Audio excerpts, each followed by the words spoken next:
This is going to blow your mind. Niagara Falls once ran dry for 30 hours. Back in 1848, something unbelievable happened.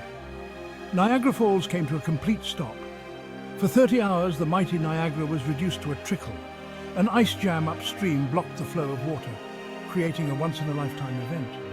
Locals were astonished. Some saw it as a sign, while others explored the riverbed, discovering hidden artifacts right where water used to thunder down. Then, just as suddenly, the ice shifted and Niagara roared back to life.